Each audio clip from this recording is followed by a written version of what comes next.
We are live. Welcome back to MythVision podcast. I'm your host, Derek Lambert. I have Dr. Robyn Faith Walsh with us today. How are you, Robyn? I'm okay.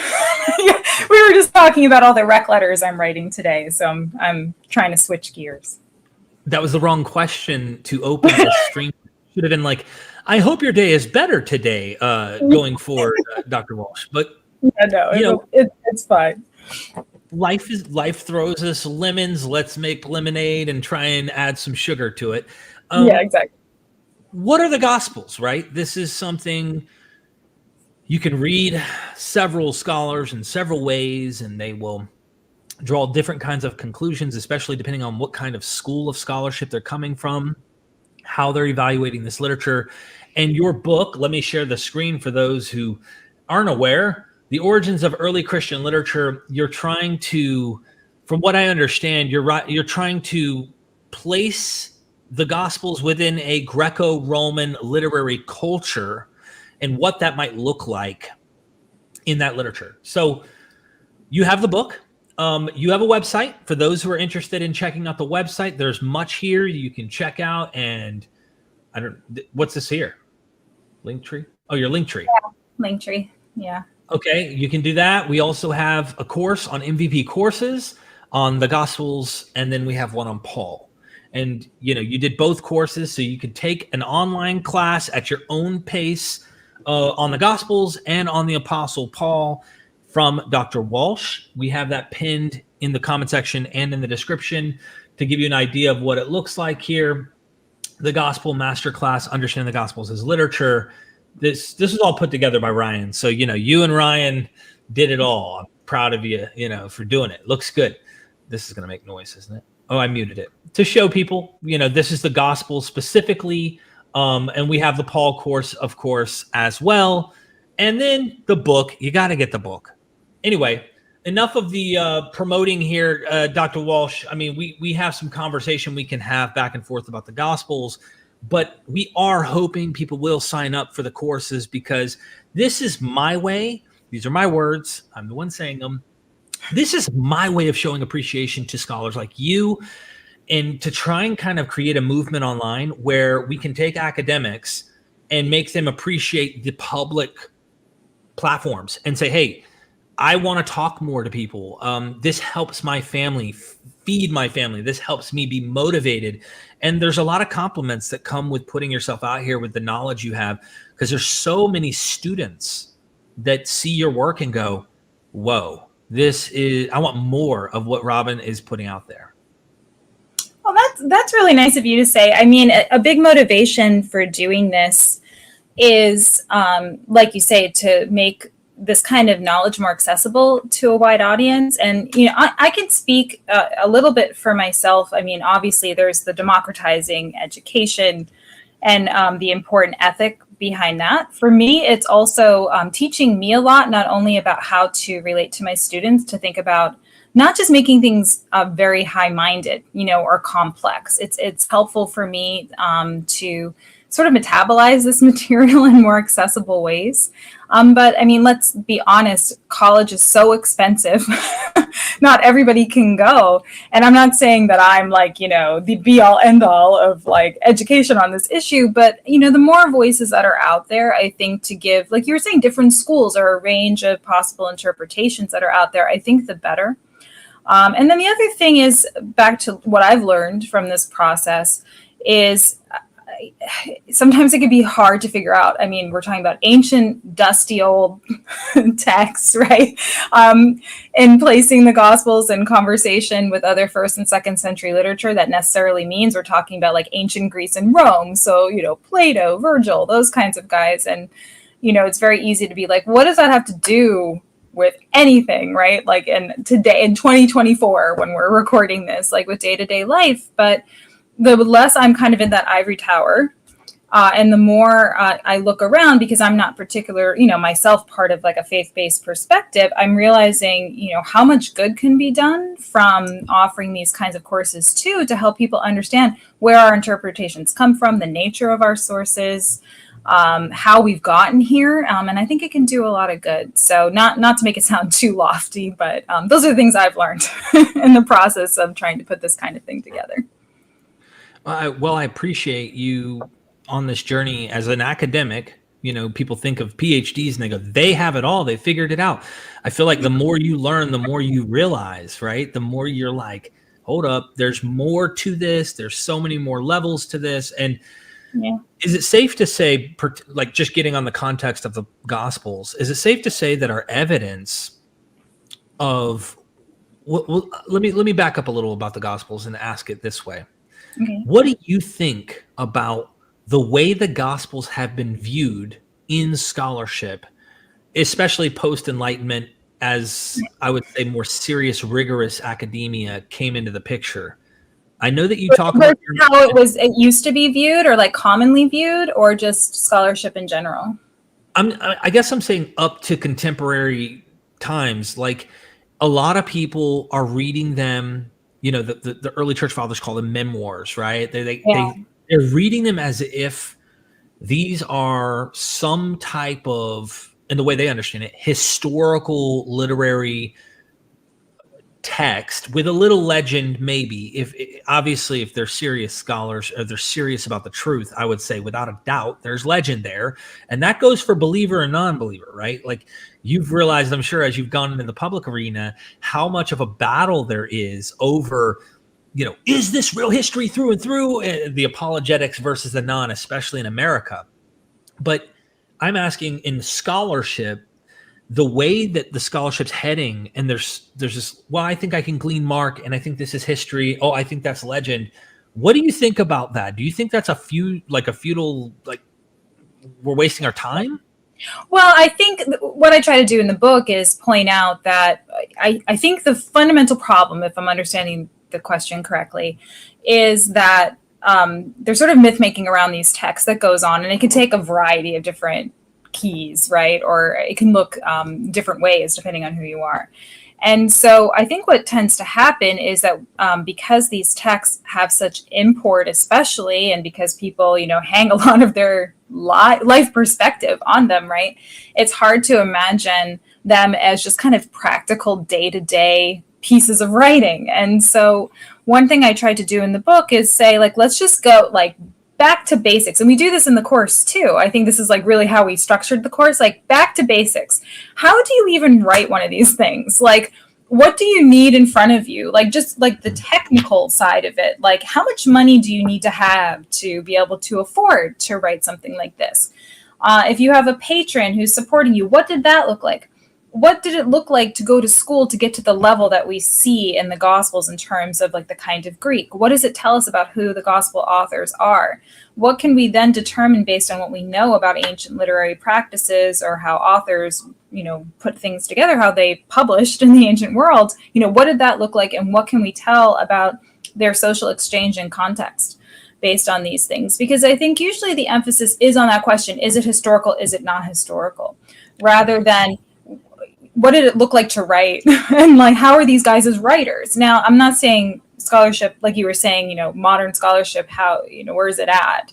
That's not to say scholars haven't noticed, for example, that the Gospels look a lot like an ancient biography and borrow some of those tropes, or that say, of course, the first thing that comes to my mind when I say that is the Gospel of Luke with the preface, that looks like the kind of preface you find in historiography in the ancient world.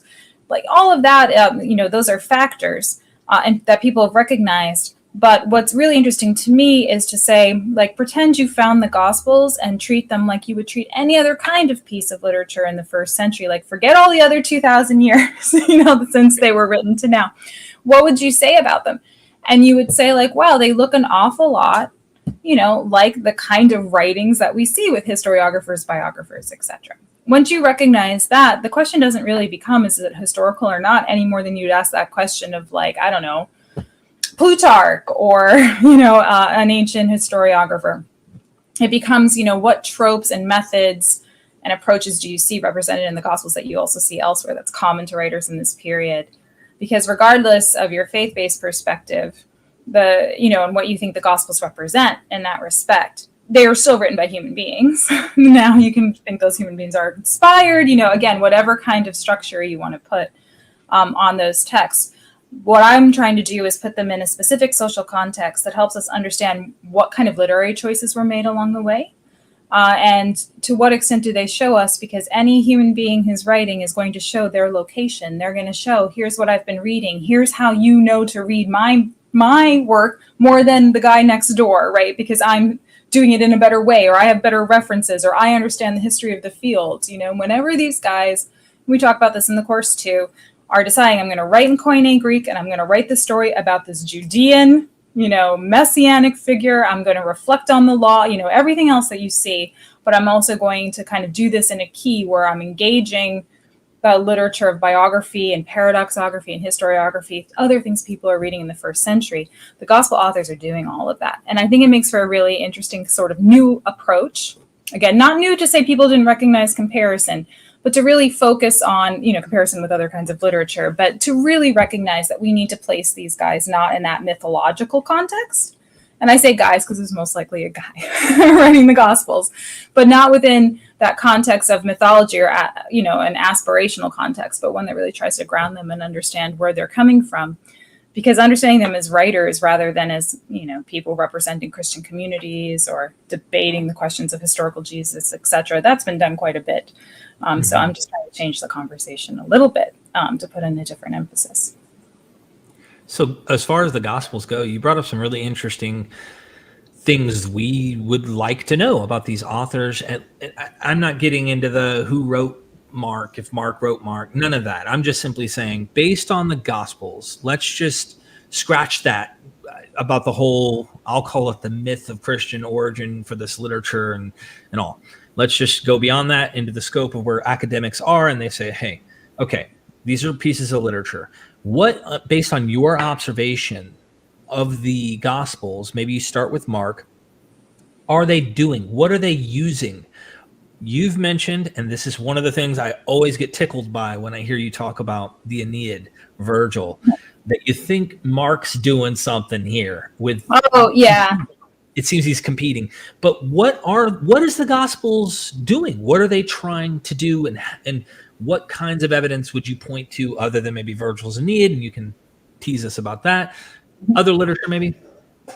Well, I mean, they're very well aware of what else is out there. I mean, they're not inventing a genre, even though we talk about the gospel as if it's its own genre in some ways. But that's really a later sort of attribution to them. You can tell that the gospel authors are aware, just like, okay, I'll take the bait and I'll talk about the Aeneid for a second. But I do have a piece, coming out there's something called The Next Quest of the Historical Jesus. It should be coming out, honestly. I expect to get the final page proofs any day. So it should be coming out soon. And all I say in that piece is, so take for Mark, the messianic secret, what we tend to call the messianic secret. So this idea that, especially in the first half of the gospel, every time Jesus performs sort of a remarkable act of some kind, a healing, an exorcism, etc., if people witness it, he tends to say, like, don't tell anybody who I am. And the other thing that the text does, if he's not proactively doing that, is it says, and everybody saw what he did, and they were amazed, and they were stunned, and they didn't know how to make sense of it, and they, couldn't understand what was going on. It almost made them insane. Like, it's like really extreme language about like confusion and bewilderment. The word in Greek there is thauma. And there are lots of different kinds of writing in the first and second centuries that are thauma writings. So paradoxography, I mentioned before, is one. And usually those are huge collections of like sort of, okay, paradoxographers get upset at this, but I'm going to say it for the sake of illustration, like a Ripley's Believe It or Not. Like, can you believe they found a centaur, like, an XY place, and they brought it back to Rome. And if you go to the, emperor's storehouse, you can look at it yourself. Or did you know that there was a baby born with the head of Anubis and we threw it in the Tiber? Like, it kind of like goes for all these sort of remarkable stories.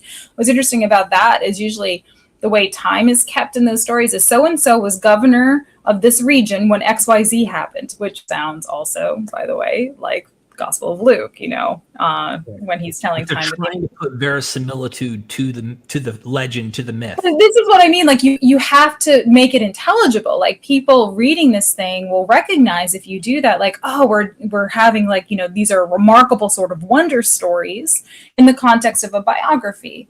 And telling us about a particular time and place that is in the past, but about a certain central figure. And in the case of the Messianic Secret and the Thelma language, what I argue there is that this idea of the hero of a story like that, of a biography, or in the case of, thinking about Homer or Virgil, some kind of epic, some foundational epic, usually the hero is not recognized. And guess what word is used when the hero isn't recognized? Thelma, right?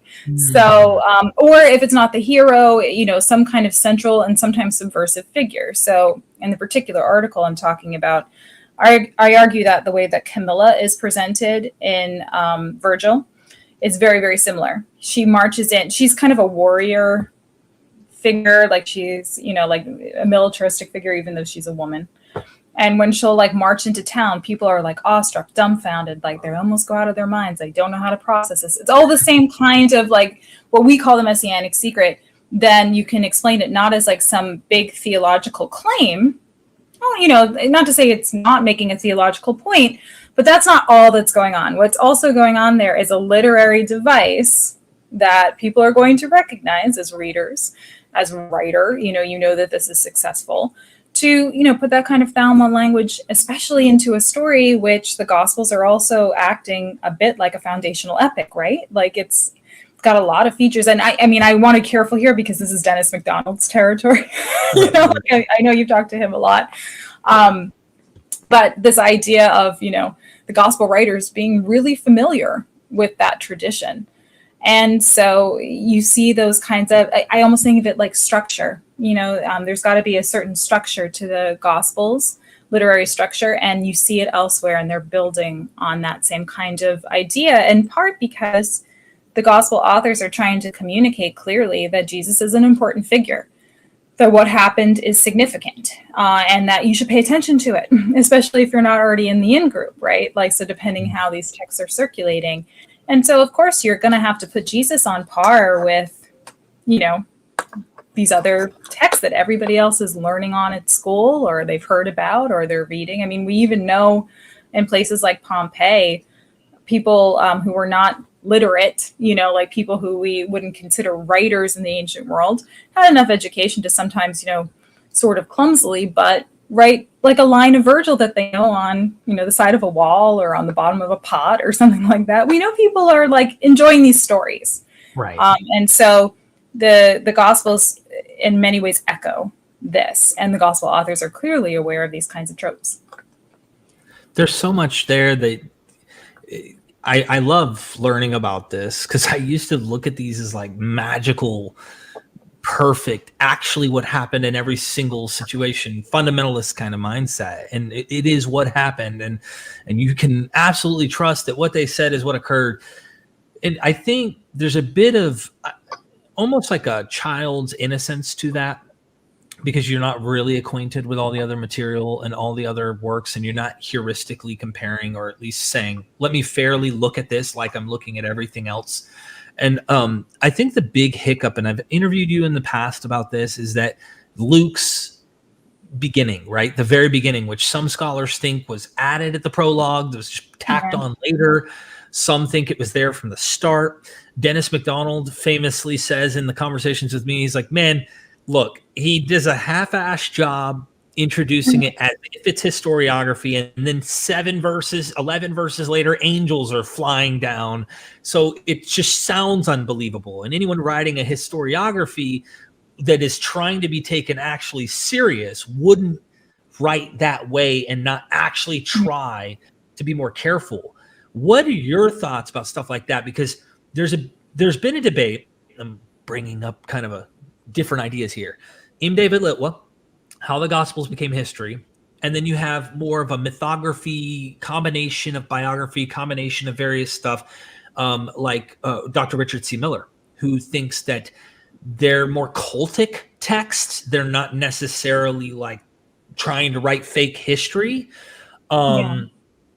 they're not trying to write a history, in a sense, a historiography. And so where do you fall in the spectrum between they're pulling one over your eyes here in Luke's intro and they're trying to trick you and write a fake history? Or do you think what do you think's going on? Because some people think Luke's lying. He's lying on purpose to try and deceive you. Or how do you navigate this? This is fun.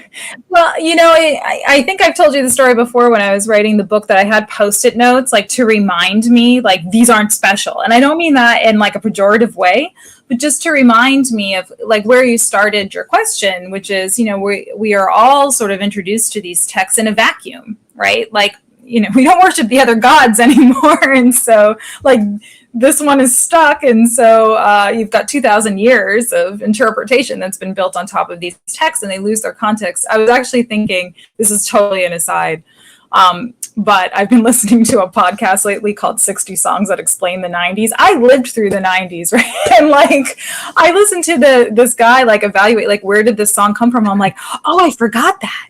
Oh, do you remember that? Like, oh God, that song, like I completely forgot. And I know this isn't the same thing, except like what it shows me. I've actually recommended it to my students sometimes because the 90s are back, like the pants are back. I gotta like, go into the basement and see if I still have some stuff because I'll look like on point. I know how to do 90s. But anyway, like listening to this podcast, like no song is in a vacuum, right? Like I hear like a popular song. How did it get popular? Who was listening to it? How did that artist get to that point? What was their background? What was their training? Who were the other musicians they worked with? Who did those musicians work with? How do you realize that like, this particular song comes out of a tradition from a particular region, right? Like all the same things are there. And it kind of blows my mind because I can't even do the granularity off the top of my head of a song I lived through, right? Do you see what I mean? Like I was there. Like maybe that's more of a reflection on me. But the fun thing about that podcast is like it takes something that was in living memory and then gives you that context. Because I think sometimes too we receive music in a way that's like that, right? Like we listen to the song, we just like the song. We don't analyze like, how that musician put that together, who helped them sample, like, what kind of ska band they were in like 10 years before. I was listening to the George Michael episode right before this. So anyway, you get the idea. And that's the thing we have to do, I think, with the gospel authors. We have to put them in that context to try to understand how we get to that point of thinking of them in isolation, or sort of this kind of idealized form of like just outside of time, outside of context, because it says more about how they were subsequently used than the content. So thinking about Luke, right? Like in context. Okay, well, I'll do this. In isolation, like angels popping out of nowhere, yeah, right? Like that's a little unexpected, right? However, or the resurrection. But when I think about it in context, there are a lot of ancient texts in the 1st and 2nd century making those kinds of claims or even more extreme claims, like there are claims about people, like wrestling with like long dead deities from Homer. Like I'm thinking about Philostratus or Philostratus there, right? Like the Heroicus. There are claims about like back to paradoxography, people who are living thousands of years. There are claims back to Miller's work about like people experiencing apotheosis and becoming gods after they die and their bodies rising up to heaven. That's not exclusive to Judaism or Christianity either. Right. The angels come from somewhere. There's an excellent article out there, and I'll have to, it's older now, but about how the whole depiction of the archangel Michael comes from Attis, like the visual imagery. You even have, when I teach a class on iconography, images of Mary and Jesus, certain positions there go back to Cupid and Psyche. Like you can see how, especially in mediums like writing or art or music, that there's kind of this iterative process where, like, back to kind of the last question, like, certain kinds of motifs or approaches are aesthetically successful. I'm trying to get that word out, but that people know that they work, or there's like a code kind of embedded in there and how people interpret things. I don't think the Gospels are that different from what is already out there in the literary landscape, what's already going on in terms of quote unquote cultic practices elsewhere. It takes a little bit of adjusting, like back to my Post-it notes, to realize that But once I don't think of the Gospels in isolation and I start to think about some of the fantastic claims in other texts from the same time, I can see the borrowings, I can see the context, and I can understand it a little bit better. So just to get direct on Luke's preface, that prologue there, if I'm nuancing this for the viewer, and then I want to get to the super chats because we only have 60 amazing minutes with you today, and I have to have you back. We've got, when time permits, of course. May the gods make that happen.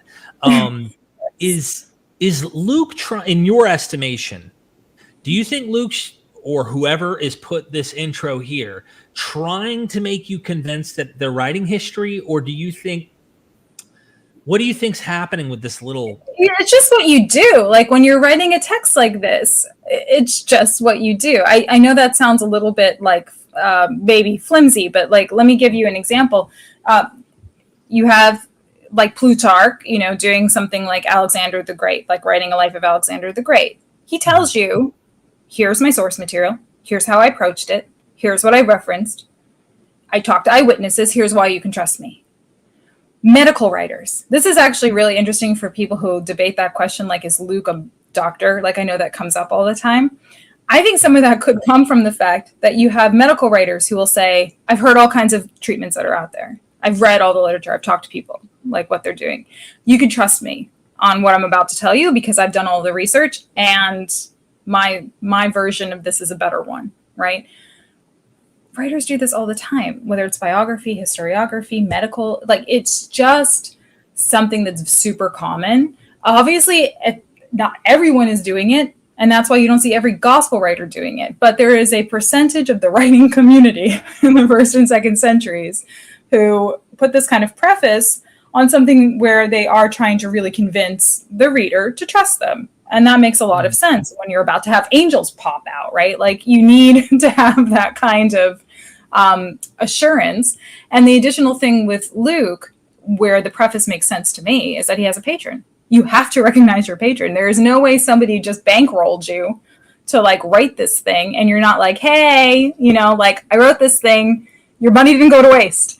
I talked to everybody. I read everything I could, probably because like this patron had a library that this person was allowed to use. Like, thanks for the resources. Appreciate the cash. You can trust me. This is a good one. You asked for a good one. Here comes a good one. And by the way, better than all these other ones that I read, and I talked to so-and-so and I put this together, right? Like if you just kind of take the language and make it more accessible, you can see what he's doing there. So it makes a lot of sense to me. Wow. I love that. Without reading into the motives too much, but it's pretty obvious. You've got there's a patron, there's money, and there seems to be an agenda in the literature. You can find the motifs the academics have brought out. Every time the Christians are found guilty, they just so happen to be found innocent in every scenario. So there's so many interesting things, and no wonder a lot of the apologists that I've engaged or had conversations with are resistant to the fact that I've wondered. And by the way, Dr. Richard C. Miller's working on something where I'm not going to give away too much, but he teased it in the last live stream that he's like, what if the Christians weren't as innocent as we have been kind of told in the propaganda of Christian history? Like, why were the Romans in periods of time actually putting them to death, or they're being prosecuted? What's going on? What are the Christians doing to break what laws? And anyway, here I want to recommend too the work of Canada Moss on this, and you've interviewed her before too on her wonderful book on the myth of persecution, where she points out there was like one place for like a couple of years where they're like actually executing Christians, but there's a lot of reason to think that was a claim that was put forward, that was exaggerated for certain reasons, to kind of create a dynamic of like in-group, out-group, you could call it, or this like dynamic of, especially as Christianity starts to rise, like, these humble beginnings, where it was like us against them, and then they rise up, right? And so I think it's important to keep that in mind. I mean, there are scholars who even dispute whether the letter from Pliny to Trajan that talks about persecuting Christians is actually authentic or if it's later. So there's perhaps some chicanery going on. We'll say that with yeah, with that narrative, because like you say, you have to always like, I'm not saying never trust, and we have to be critical about absolutely everything, but we definitely need to think about why we not take anything for granted. Like, think about why we take certain kinds of claims as legitimate claims, especially for social context, and there could be reasons to question them. Kind of goes back to my whole thing about, human beings are kind of a mess, and human beings are responsible for all this stuff that we're talking about ultimately. Right. Yeah. So yeah, maybe that says more about me being a trusting person. I don't know. But yeah.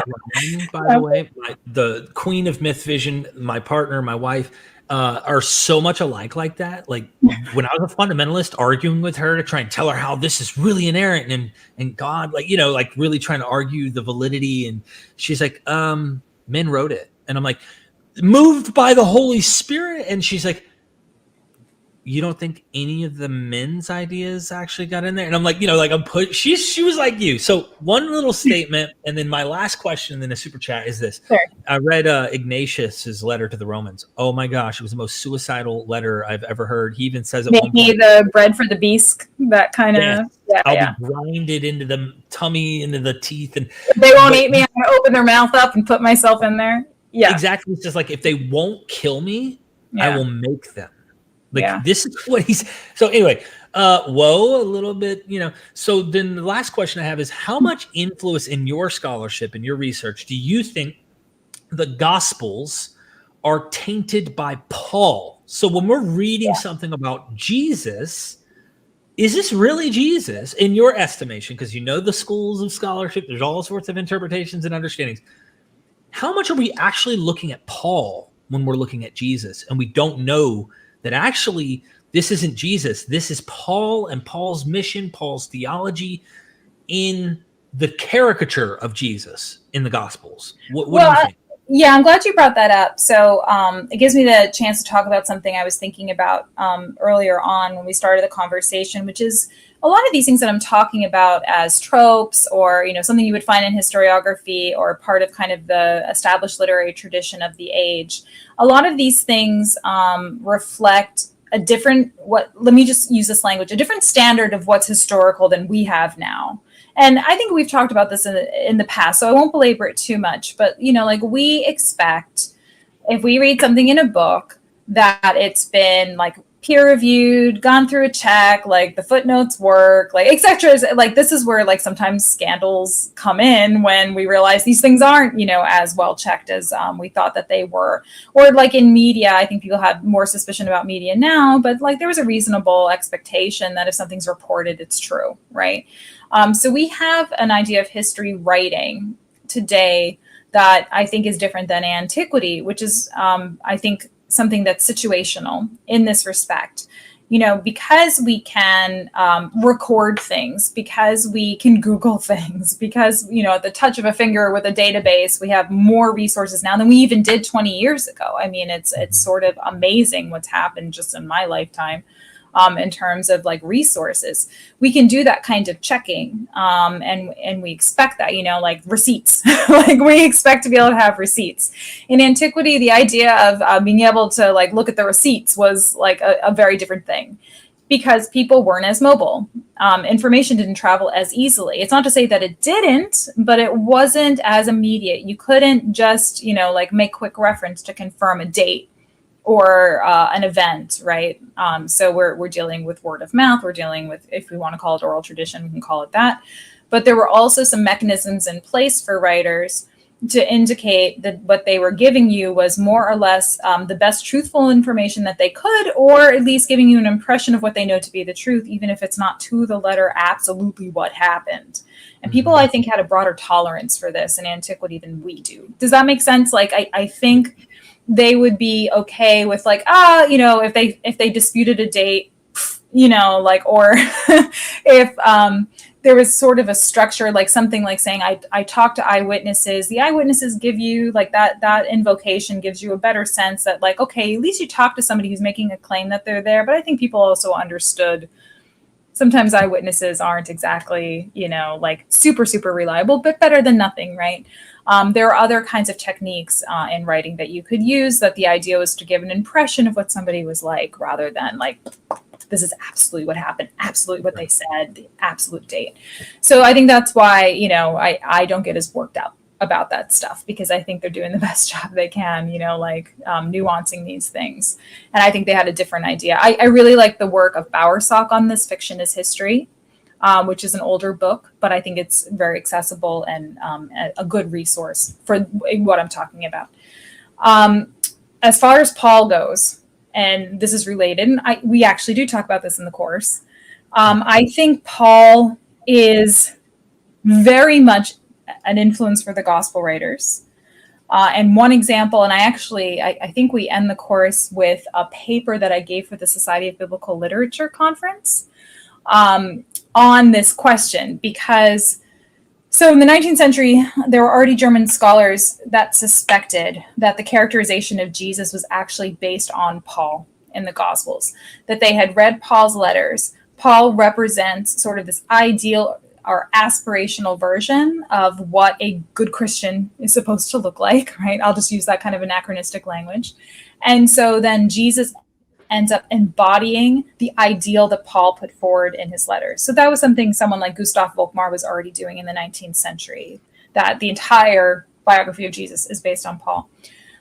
That's a little complex, right? That requires a lot of moves to make that kind of claim.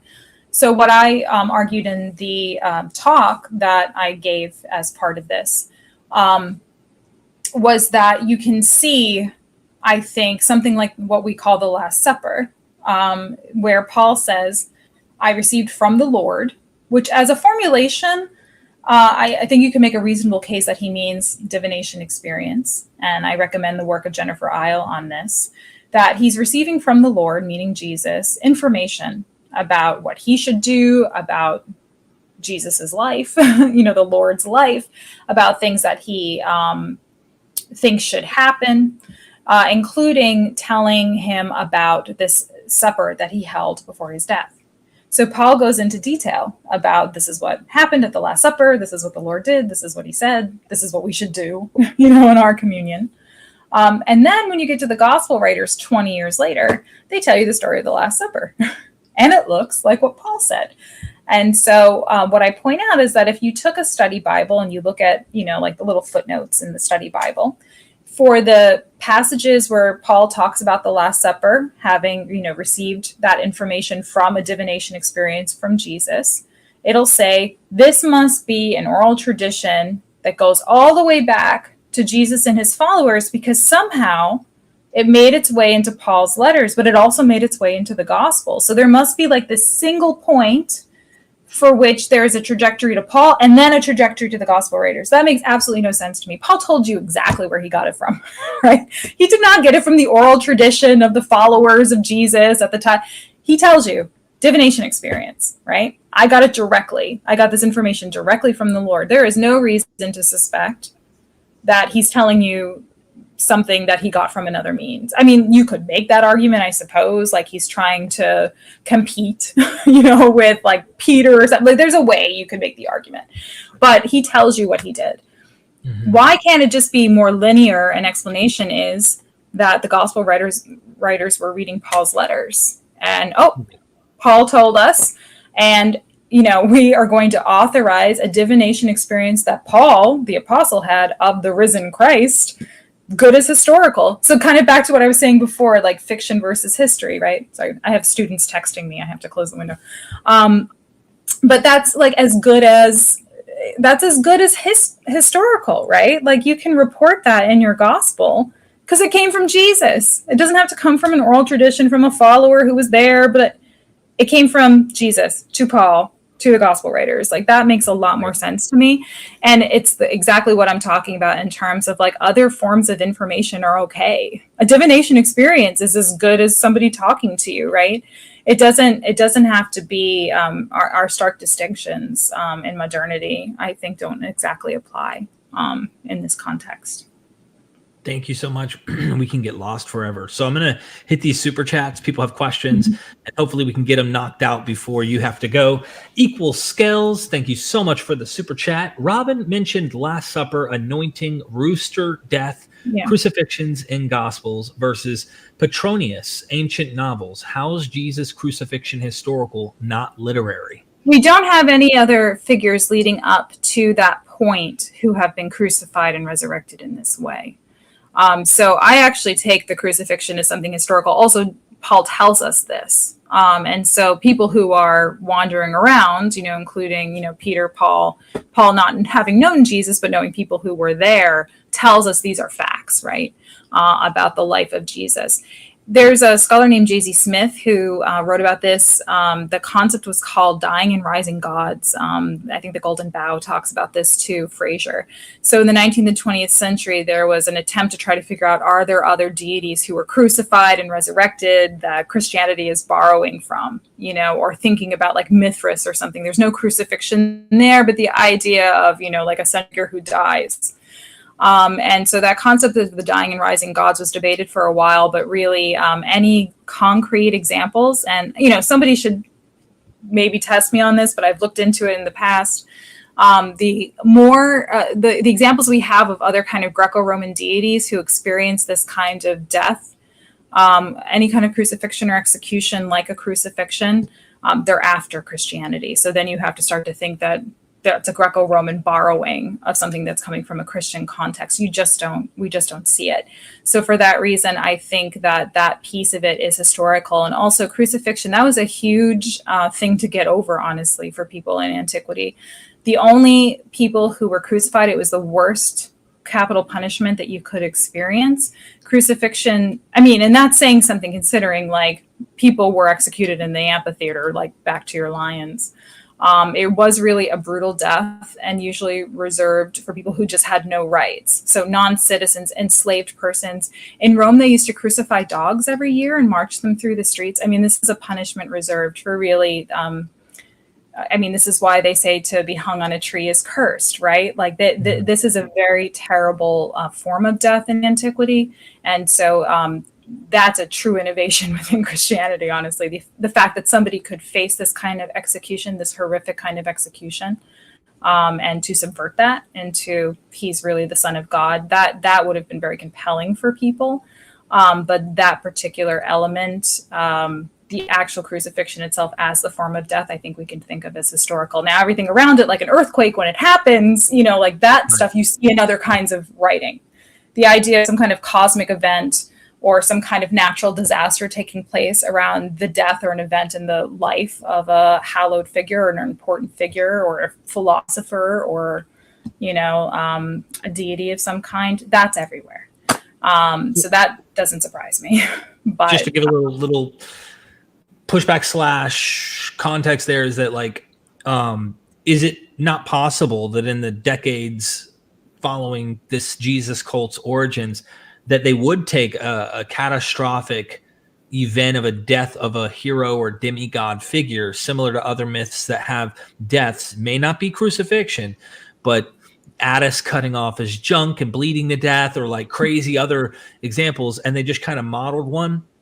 I believe there was a guy. I think he was crucified too, but I'm trying to give some credibility or potential credibility to saying, is it possible that a legend completely whole cloth is invented between those decades? I tend to think that there's legend built up around a guy who was crucified, and it just works in the motif of death because it's ubiquitous. I'll say this. I think that, if you look at the crucifixion scenes across even the canonical Gospels, they're not the same. The time of day is different. The thing he says on the cross is different. Who's there is different. The arrest is different. If you break it down, there are some similarities for sure, but they're all different. The thing that, if we think about literary motif, just, in the context of the question, I'm pretty sure that that's a historical statement that this guy was crucified. What exactly happened in the context of that crucifixion is the thing that I'm saying has literary elements. So even if I go back to, say, Matthew, just because we haven't talked about Matthew yet, back to that idea of like cosmic element or like natural phenomena. there's a star that tells the magi where to go. And then when he dies, there's an earthquake, right? Like that kind of event, that would have been something that would have resonated with somebody to say, oh, so he was important. This was, right. Yeah, he's on par with these other figures. He's in the Hall of Fame. He's in the Hall of Fame. There's a book that I recommend. Hold on.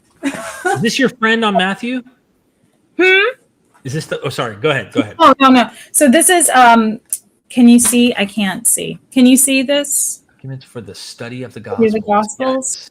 Yeah, this is an older book, but I assign pieces of it to my students sometimes, and it's by Fortress Press. Let me see, what year is it? It's first edition, 1980. So when I say it's an older book, it's an older book. Maybe I'll write an update someday. But literally what it does is it takes a bunch of documents from the context, the literary context that we're talking about, and shows you some similarities to what you see in the Gospels. So like I have tabs right here on birth narrative. So birth and youth, the birth of Plato, like you get the idea. So the birth of Augustus, and it's just like little short passages that when you read it, you're like, oh, that's where the Gospels got that, right? They have a collection of teachings, Aesop's Fables. Aesop's Fables have that kind of pithy, to the point, moralistic turn that you see in some of, say, the parables or the stories of, the teachings of Jesus. So I just opened up to the rich man and the tanner, the money lover, enemies, the cat and the birds, the mule. You know what I mean? You have these little stories that have kind of an ethical tint to them. What's the name of that book again? It's called, can you see it? Documents for the Study of the Gospel. Yeah. David Cartledge and Dungan are the editors. It doesn't even have everything. When I teach my Greco-Roman Context of Early Christianity course, I use this as a basis and then I supplement it. I just give it to my students and I tell them, open up the New Testament, open up these documents, and I give them themes, show me natural disasters, show me miracles, show me pithy, parables. Some of them last semester found out some of the philosophers will look for followers among fishermen.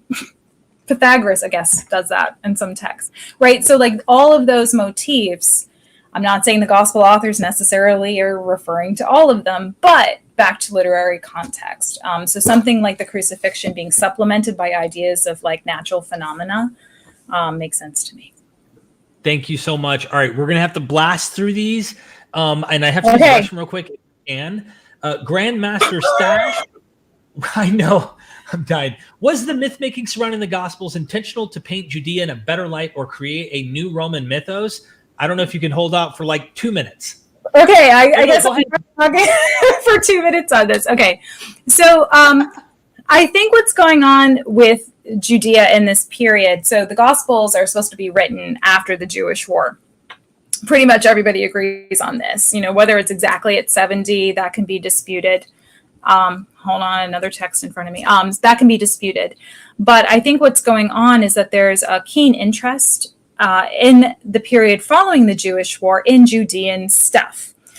In other words, if you're in Rome, and Rome, of course, is still the intellectual center of the empire at the time, you're seeing the Flavian amphitheater, what we call the Colosseum, being built. You have coins being minted with the Judea capta, it's called, an image of Judea as a woman with her hands tied behind her back, celebrating the victory in Judea. You have the Arch of Titus. You have the triumphal march of the Flavians celebrating their victory in Judea. People were aware of this war. They were aware of Judea as this hub, not only for all the political machinations and the warfare that took place there, but also arguably for trade as well. You had to kind of go through that region to conduct trade in West Asia. And so people who would have been interested, I think, in the Gospels and that tier of society was aware of Judea as an interesting location to consider, particularly after that war. Then add on to that those who were part of that war who ended up becoming prisoners of war afterwards were likely enslaved and placed around the empire. So you would have been interested in these new people that you're encountering who are essentially refugees after that war. So that was taking place all over the empire. And then we know that before this, especially in the first century, Judean stuff was interesting in terms of how the scriptures, the Judean scriptures as a holy book, was both ancient, therefore interesting, but also kind of a key to this very ancient tradition and this hallowed religion. This is why Judaism was quote unquote protected in the Roman Empire, and Jews were not forced to convert. Their tradition was older. It was also associated in some circles with Egypt, which was also hallowed in the 1st and 2nd centuries as a cultural hub. And so it had all of these touchstones in the ancient Mediterranean world and imagination that I think made it interesting. We know, I think you and I might have talked about this, that we have an example, I think it was in the 1st century, of Judeans being kicked out of Rome, whether this actually happened, but because they were charging a fee to interpret dreams, some of them. And so they were using holy books to do this, i.e. the Hebrew Bible. So people were interested in Judaism. People were interested in the Hebrew Bible. They were interested in the antiquity of that religion, and they were interested especially in Judea as a region after that war. And so I think all of that kind of conspired to, not conspired, but I mean, that combination made it interesting for people when the Gospels start to tell you about Jewish practices, teachings, the region. It would have been interesting for people. No more super chats, please, everybody. I do not want Robyn to hate me. She's told me before the show she's sitting on the fence and she's not sure where to take the love or the hate. And so I'm just kidding. Dr. Andy, thank you for the super sticker. John D, your argument in Origins of Early Christian Literature. Okay, got it. Against Adela Yarbrough Collins about Mark as historical narrative is over my head. Can you dumb down what she is saying and what your case is? Oh gosh, I don't even remember. I'm sure I think she wrote the Hermaniah series, which means she wrote the commentary on Mark. Gosh, what did I say about no, but I'm sure I could do it in a second. I actually have the book here because I was looking at it earlier. I just have to try to think about where I talked about Collins, but give me 1 second. This is terrible TV, right? Okay, people are hanging out.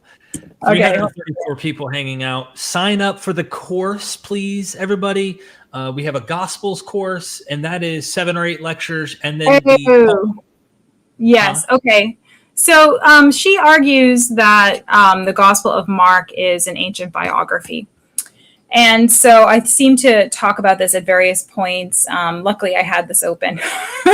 So I talk about it in certain places, especially it looks like I talk about it in chapter 4 when I talk about anonymous sources, but also when I'm talking just kind of generally about how to understand the genre of the gospel itself. And I talk about, like, when I'm talking about different kinds of sources like Petronius. So I think what I'm saying there, and I just want to preface that I think everybody is doing great scholarship and we're all contributing to a conversation. So even if I'm sort of forced into the corner of critique of a particular scholar, it's not to say that their work is not valuable or I don't think they're making good points or, that it should be dismissed. So yes. So just to say that off the bat, but Collins, I believe, wrote a book called Is the Gospel of Mark a Biography or something along those lines. And she also, I believe, did the Hermaniah series, which is a commentary series on the Gospel of Mark. So I think I'm referring to both of those works. And from what I recall, she very, again, I want to be careful that I might not be remembering this all correctly, but I believe that she really kind of doubled down on the idea that Mark is an ancient biography. And so therefore that really set stark parameters for what she was able to consider in terms of the literary influences of Mark. I would expand that, and for a few reasons. But one reason is not only because I see other features that are not necessarily confined to biography, and I don't see that we should necessarily really restrict our range of possibilities for comparison, but also because the gospel authors are not necessarily the same people as biographers. What I mean by that is most biographers in antiquity were either writing an autobiography or they're writing a biography again about like a hallowed figure, but they themselves are at, let's call it, a higher social tier than what we think the gospel authors were at. So to say that the gospel authors are completely restricted to a particular genre because they are part of a, let's call it cultural or literary elite that's only in the purview of this particular kind of writing, the writing of a life, is possibly too restrictive. When I think that the gospel authors being at, I don't think that they're, writing for like purely recording an oral tradition for people who are illiterate. I argue against that. Mm-hmm. But the thing that's going on in the 1st and 2nd century is what David Constant, who I also talk about in the book, is describing as an active reader. In other words, in the 1st and 2nd centuries under the empire, you have the emergence of a tier of literature like magical papyri, like the Greek novel, like paradoxography, that is a bit of an innovation for what came before, because more people are able to write now than used to be able to write. And so it's almost like this emerging tier of society that's engaging in literate practices, but are writing and reading different kinds of things, and they can innovate on that a little bit more than your average, writer that came before that. Does that make sense? So really elite writers writing biographies of generals and emperors, and that was a very specific kind of writing. And you see features, like we talked about the preface in the Gospels, of that kind of writing, but you also see the features of this other kind of emerging writing in the 1st and 2nd centuries, like paradoxography, like the Greek novel, that didn't really happen before. It's like over the course of a few hundred years, but you have this active reader, this new kind of reader who's like kind of new to the game, interested in different stuff, and you're seeing the Gospels, I think, in that register. The Greek is very similar to the Greek novel or paradoxography. The interests are very similar. So the structure of the biography is there, but the level of interest, the kind of figure being talked about, crucified Judean, that's not a Roman general, right? Like, this is a very, very different figure. And right. I talk at the end of the book about subversive biography. So this idea that there also emerges a kind of biography in the 1st and 2nd century that's about a figure that's like not your traditional hero, like an underdog. Aesop is another one. I talk about Aesop too. Yeah, an enslaved person, right? Who has this unique wisdom and goes around teaching and like speaks in parables. I mean, it's very right. The Alexander Romance, which is about Alexander the Great, except he's described as sort of like ugly and like he's not attractive. He kind of gets by in his wits and like his magic tricks, rather than like the fact that he's a big strapping, like army guy. And that's all part of that tier I'm talking about too, like that emerging tier. So to just say it's a biography to me was too restrictive. I think that's the simple way to describe it. Well said. I love that answer. And good question, John. Doc Pleromonade in the house. If Marcion was working with a proto-Luke, can we deduce a further redaction layer was added later as a polemic against his interpretations, adding Luke 1 through 2? How would this affect traditional dating? The more time goes on, so like the redaction thing, I'm just getting old. And I'm just kind of like, I don't know anymore. Like I'll come back to it maybe. Like redaction, I think is super interesting. But I also think that oftentimes it's a bit speculative. However, to this question about dating, especially like vis-a-vis Marcion, I think that increasingly there's an emerging conversation within scholarship that the Gospels are 2nd century. And a lot of that construction is based on the idea that there had to be an answer to Marcion. Some of that too has to do with the fact that we don't see them mentioned, right, until the 2nd century by anyone, right? So the idea that the Gospels, I mean, for sure, are part of a polemic that's emerging in that century. They're football. The Gospels become a football for these competing claims.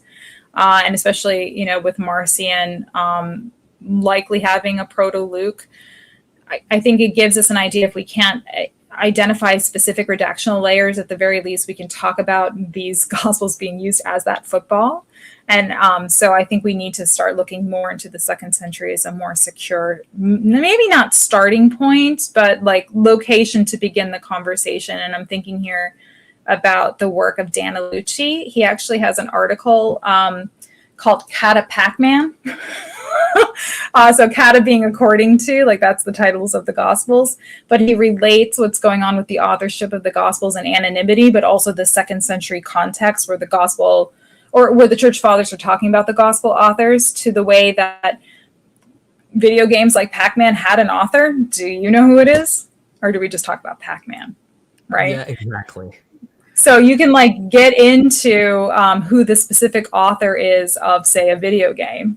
It's known, but most people just talk about the video game. And so he relates that in the 2nd century to the way that this kind of discussion was going on with the church leaders about the Gospels, even though they're not saying Mark, Matthew, Luke, right? It's kind of the Kata Pac-Man model. So I recommend Dan Lucci's work on this. Thank you so much. Do not hate me. Do not hate me. I'm trying. And I told everybody, no more super chats. Thank you for the support. Kareem Moore, the canonical gospels are fine with miracles or demonic pigs.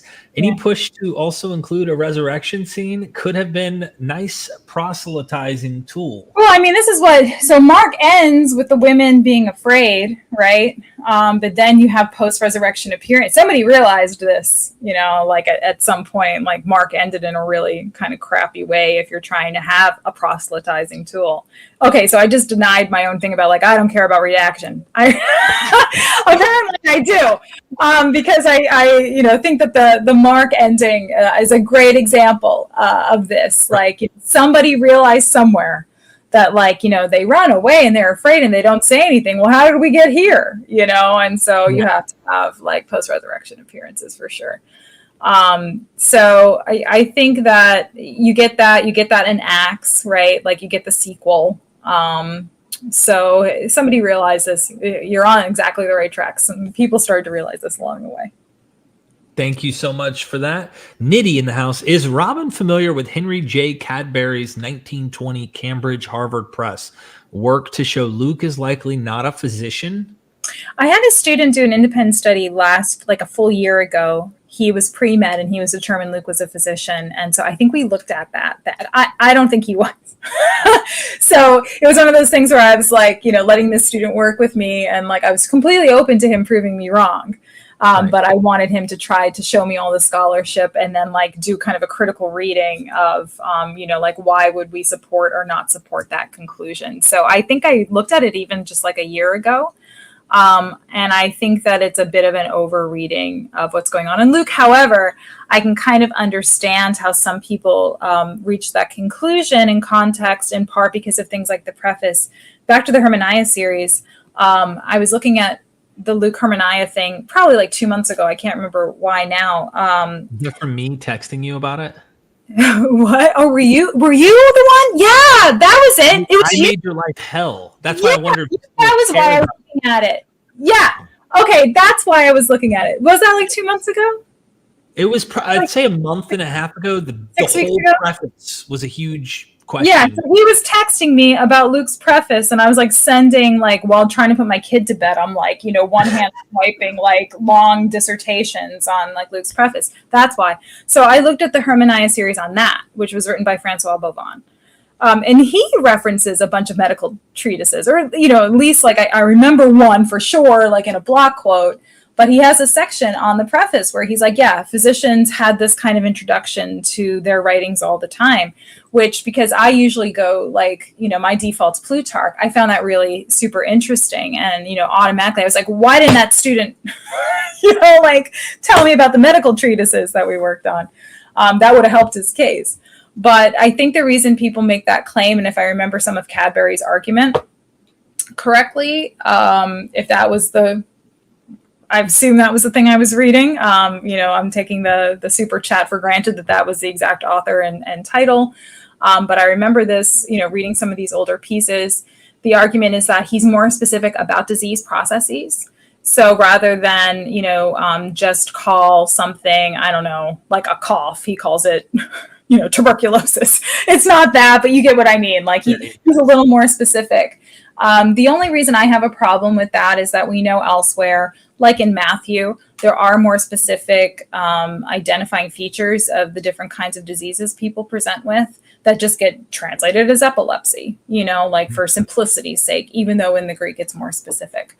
So I don't know that that's exclusive to Luke either. That would be one counter argument as well. And then also you have the later theological argument about Luke as the physician for Paul, blah, blah, yeah. The companion, the weed passages, the blah, blah, blah, blah, blah. Yeah. Thank you, Nitty. Jack Bowl says, keep reading Ignatius, friends. Thanks for the pod. Jack, thanks for the super. Appreciate that. Stephen Eastman says, paradoxography reminds me of modern urban legends where it always happens to be, or to a friend of a friend, or is given a fake background to make it seem real. Yeah, it's like the ancient equivalent of like my boyfriend's in Canada, or I think I compared it once to News of the World from when I was a kid, Bat Boy Found in Cave.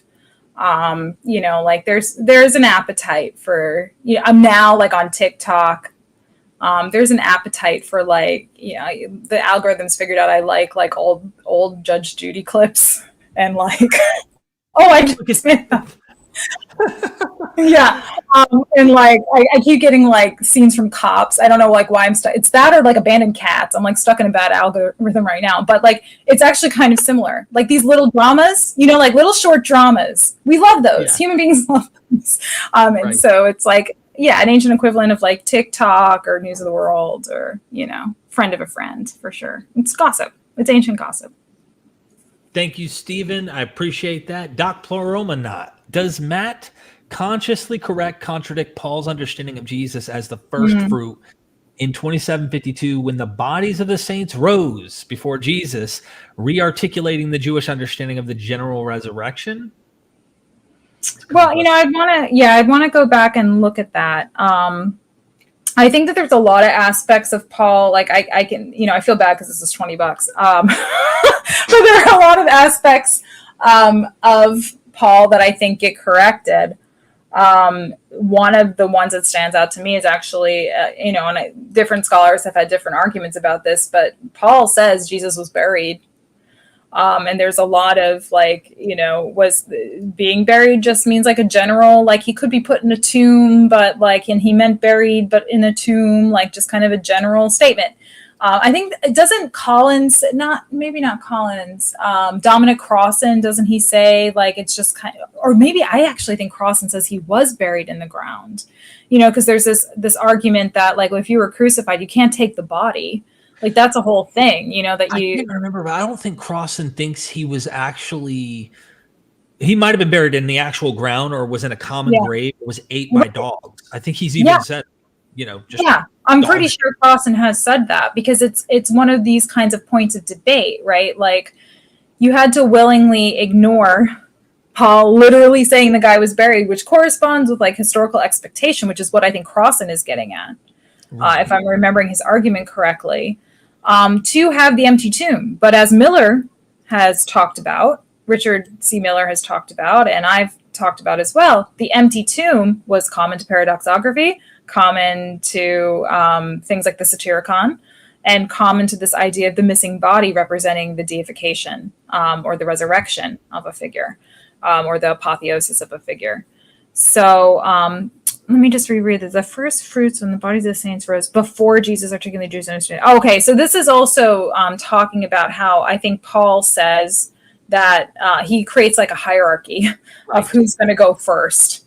And it becomes like kumbaya later on. This could also be a reflection too of, Matthew seems to be his big corrective, if you want to call it that, to the Gospel of Mark is not enough references to Hebrew scripture. And certainly Paul is innovating as a Pharisee who has his own interpretation of the significance of Christ vis-a-vis the Messiah. Paul's already innovating a lot. He'll go back, say, like in Galatians, to Hagar and Sarah to make his case. Like, obviously, he knows the text well. But he's innovating, I think, possibly in a too expansive way for someone like Matthew. So it makes sense to me that that kind of corrective would come into place. The other thing I'll say briefly is that we have to keep in mind that Matthew had access to Paul, no doubt in my mind, or access to Paul via Mark, however we want to construe that. But I think we have to be careful about how much of each piece of writing we do comparison to each gospel writer could have conceivably had. I've tried to be cautious about this idea, like, well, this appears in one particular line of, a letter of Paul. Therefore, Matthew absolutely had to know about it, and he's absolutely referring to this particular concept here. It's possible Matthew doesn't know, right? Like Matthew only had a couple of, passages of, Corinthians, and you know what I'm saying? Like, and some scholars have done that work. I think, I won't name anybody right now, just in case I get it wrong, but there are scholars who've been doing that work. Like, can I tell which letters of Paul a particular writer has, right? Right. And so I think we need to do, Anne-Marie Lyondike is one person who comes to mind for me, and I do reference her in the book. Because she talks about actual findings we've had at archaeological sites where you only have a few pages of Romans and maybe a couple pages of Galatians, and that's it, right? And so we have to think about the possibility that some of these authors didn't have absolutely everything at their disposal. We can do acts of comparison to come up with topoi structure, think about the literary landscape, but we have to be careful too that we don't assume everybody had the same access to everything we have access to now. Thank you for that. Stephen Eastman says, thanks, Robyn, for your time. Professor Trobish, 2023 book suggests canonical New Testament written by a literary group, including Irenaeus, responding to Marcion's New Testament. Yeah, and I think you recommended this book to me. I'm going to have to definitely look at it. That doesn't shock me at all. I think it's back to this, there's a conversation happening in the field more and more in this direction, much to my chagrin, because I don't like reading the church fathers. So I keep seeing these, and I'm like, oh, that makes a lot of sense. I don't want to have to read, I took those courses in grad school, and I didn't enjoy having to learn about every council. But I'll take a look at that book. I think it's really an interesting premise. I'm looking it up right now. Is it trying to find the dates though? Let me open up let me get you off of here. I don't want to keep you too long. Thank you for that, Stephen. I'm going to look it up after. Q source, wasn't Inanna hung from a stick and resurrected 3 days later? I don't know. That's not who I was thinking of. There's some deity that Smith talks about who was not crucified, but put in a crucifixion position on a rock. But I think that they figured out that story was later, post dates Christianity. But I don't know if it was this deity off the top of my head. Like I said, somebody check me on that. But I can already hear the apologists saying, "See, she said that this is so unique," and it's like every story you can compare them and see how unique the Inanna story is. There is no comparison identical, that kind of stuff. I would love to dig in here, but to be honest with you, I'm afraid I don't know this Francesca Stavrakopoulos book. And she does mention something about Inanna. She descends into the underworld and then ascends, and I think it is 3 days. But that's a common motif. Jonah, that's 3 too. days. I think that happens to Persephone too. Maybe. I'd have to look. But the idea, the 3 days. I have examples in the book from paradoxical texts or from this year. 3 days is pretty. There's a lot of 3 days going on. I don't know why everything is 3 days, but everything is 3 days, and for these stories too. So it's not exclusive to Christianity, and I don't think it's exclusive just in general. I think you see that a lot.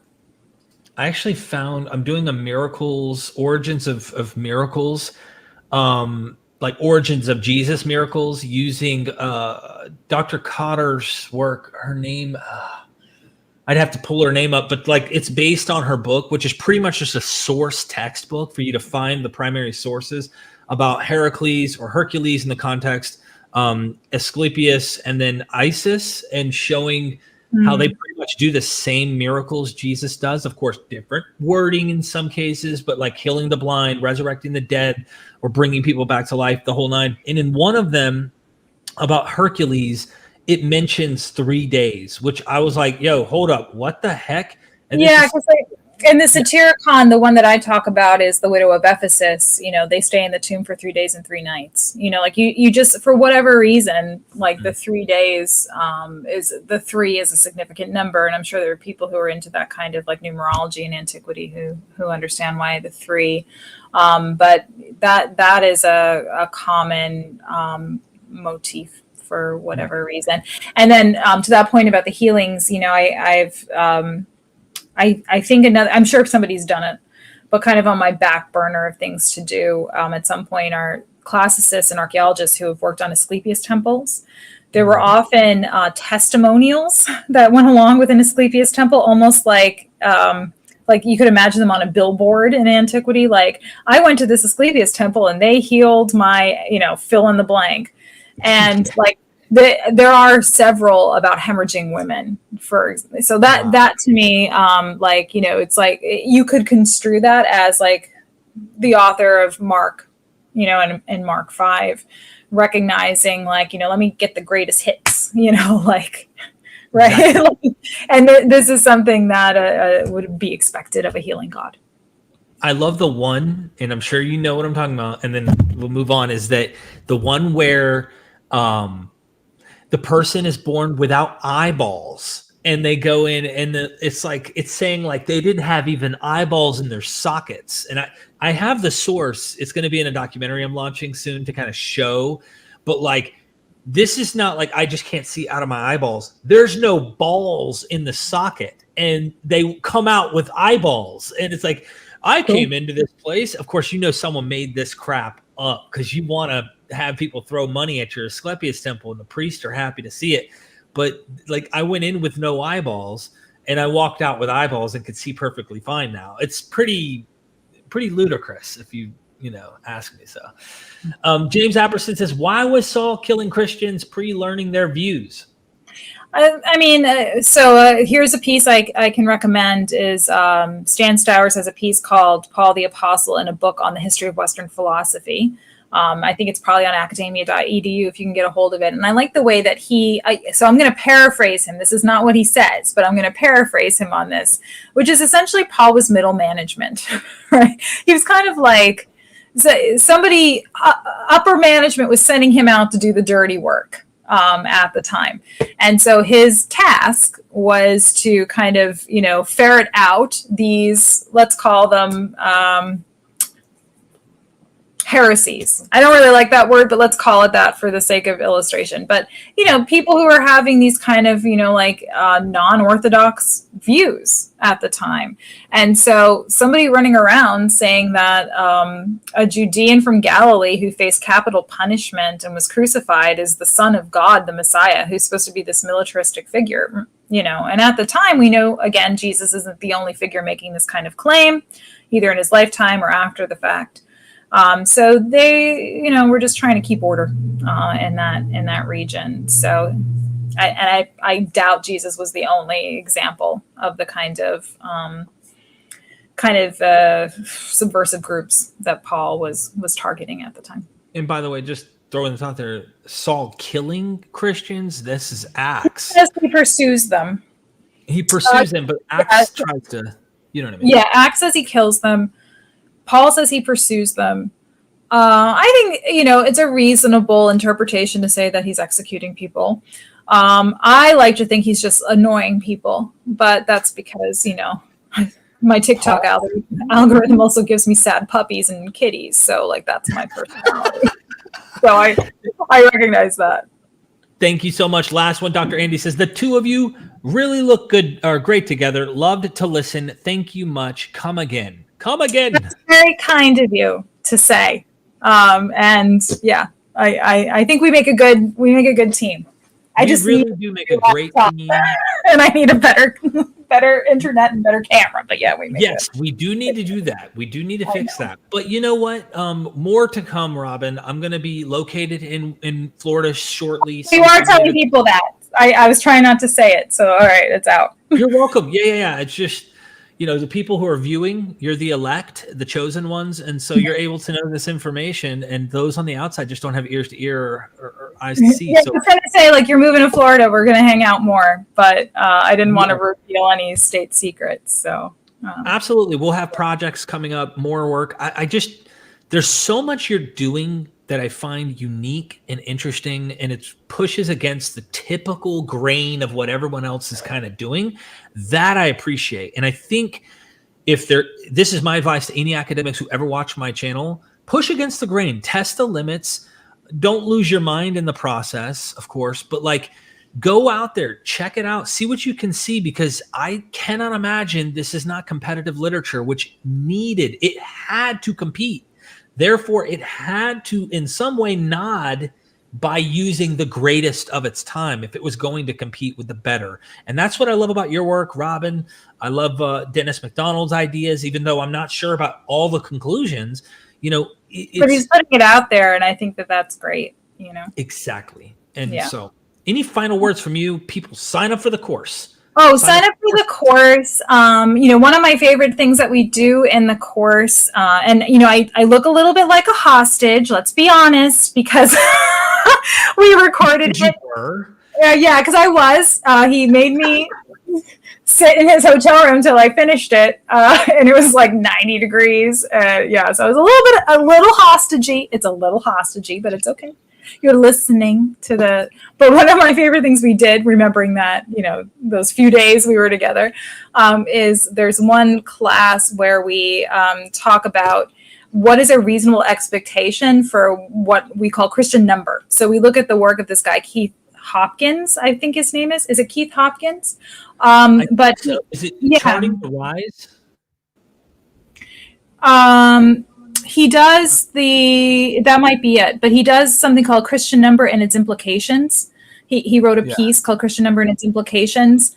And we go through just thinking, it's hypothetical, but we try to identify like how many Christians can we reasonably imagine existed by 100, by 200, by 250 on the basis of the number of, extant letters we have, of other kinds of, material evidence.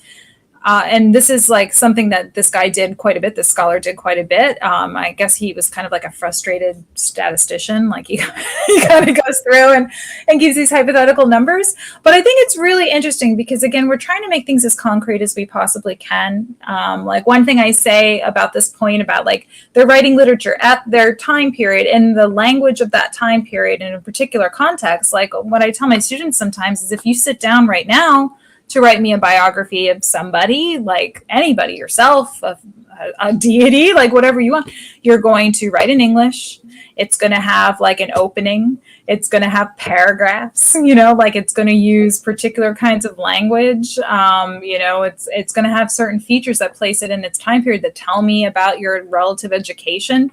You can get down to, depending on how people use language or construct sentences, like where they live, and so that's the kind of work the conversation I'm trying to have in the field. Like how can we get more precise looking at these texts and thinking about their composition, their development, acts of publication, kind of back to that redaction thing. We may not be able to say with great confidence what the original Gospels looked like, but we can certainly have the kind of conversations that have come up today about how to put them even in the 2nd century context. And understand how they functioned and how they were used. And so to get much more fine grain about those things, I think is really interesting. So that's what we try to do in the course. Yeah.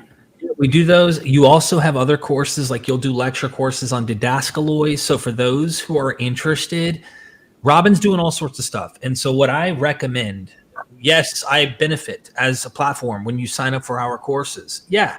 But like, I'm a team player and I really just want to see the scholars successful and do more public scholarship. And so jump on that. You're doing lectures there, and I know Canada. Yeah. So yes, no, thank you for that. And thank you for creating this platform for all of us. But so we've got the gospel course with you. You and I also have the Paul course. So those are both available, but I have an initiative with Dan McClellan and Canada Moss called Didascaloi, And it's the same kind of thing, just public scholarship. To be completely honest, because this is live and like not everybody, like we are losing money on this. But what we try to do is we just say like make a donation, whatever you feel you can give, like minimum $1. And once a month, one of us on a rotating schedule just gives a lecture on a topic related to the kind of material we've talked about today. So Canada just did one on Sunday on the Gospel of Mark. You can go to didascaloid.com, hit my link tree, or go to my website. It's all there. You can purchase access after the fact. I think Dan did a lecture. It's the second tab on the top of the page too, is a actual Didascaloid dedicated tab. Dan, I think, did a lecture on what is religion. Before. My last one was on, science fiction and early Christianity. Paul on a star, right? That's Jesus. That's baby Jesus getting shot in a spaceship into his mother. But I'm going to do the next one, which is going to be on Paul. But I'm going to, I think, focus on Romans. We're starting a series now where we just zero in on individual books. And so I want to do more of a, like introduction to Paul, but I also want to look at Romans because there are so many passages in Romans, like Romans 1, that get interpreted in very particular ways that have a lot of this is perfect bookend, like I was saying, have a lot of effect for human beings today, get interpreted in ways that can be, I think not as attentive to the original context of these letters as could be. And so I'm going to be doing that lecture on Paul and Romans some point in February, probably third week of February. So keep an eye out for that promotion. Thank you so much, Robyn. I appreciate your time. Everybody, go support your favorite scholars, and let's do this again sometime soon. I would love to. Thank you for having me. Thank you.